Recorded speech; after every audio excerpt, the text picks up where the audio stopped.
buli lukya Speaker wa Parliament y'eggwanga Uganda omukyala Anita Among kirabika byongera muwonoonekera. N'olwaleero Museveni wabadde alayizibwa waliwo ekituuseewo kye tulowooza era kyendaba nga kigenda kufuukira Anita Among ekyewalula.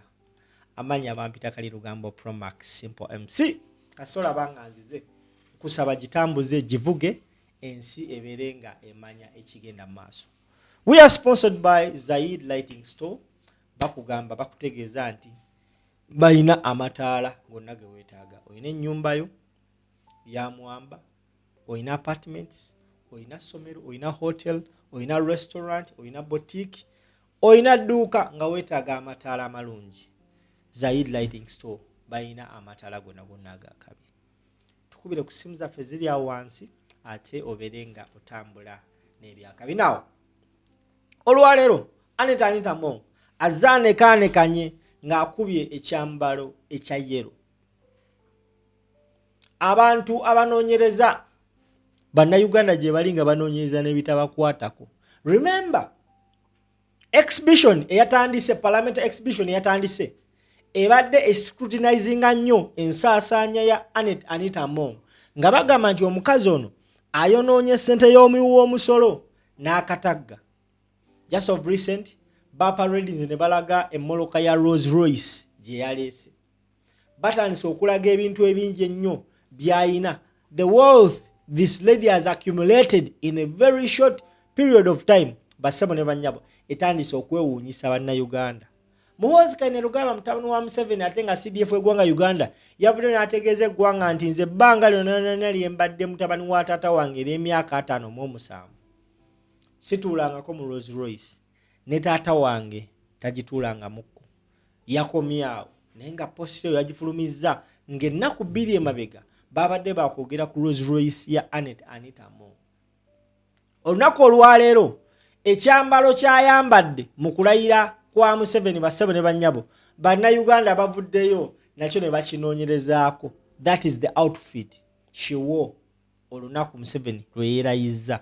Njagala gwe ssebo oba nnyaba ndaba owulirize ebikwata ku kyambalo ekyo. Ebimu ku byentegezeddwako nti this designer outfit Anita Among gy'ayambadde nga Museveni alayizibwa eri worth 42 million Ugandan shillings. Subhanallah. Ekyambalo Anita Among kyakubye ekyo kibaliribwamu obukadde bw'eggwanga Uganda 42.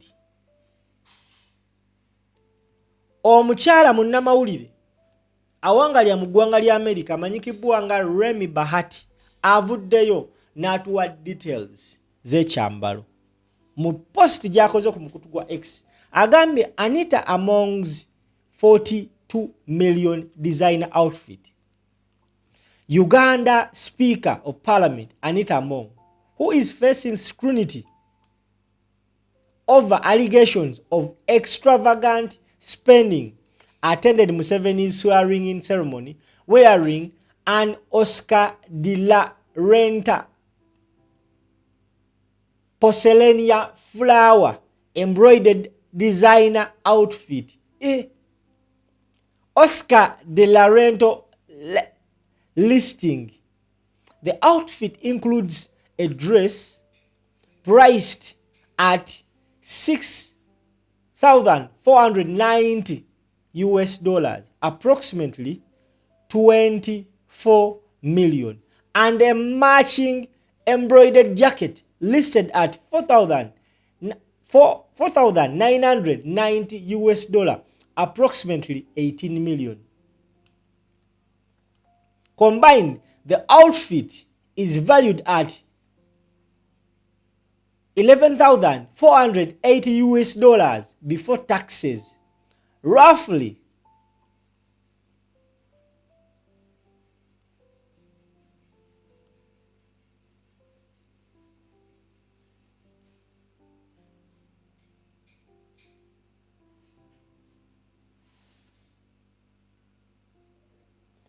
roughly 42 million Ugandan shillings.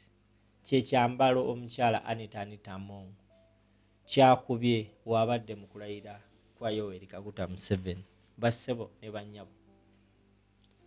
Awo wetuli.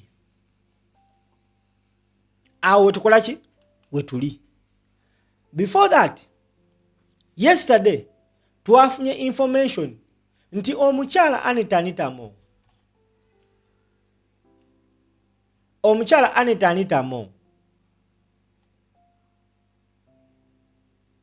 Omwaka guno babazeebazeemu sente za spendings mu kutambula nga mu butuufu sente ziri abnormal, nga it is abnormal money.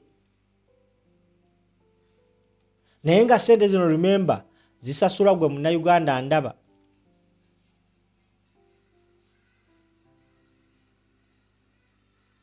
Bagamba nti Speaker Among received over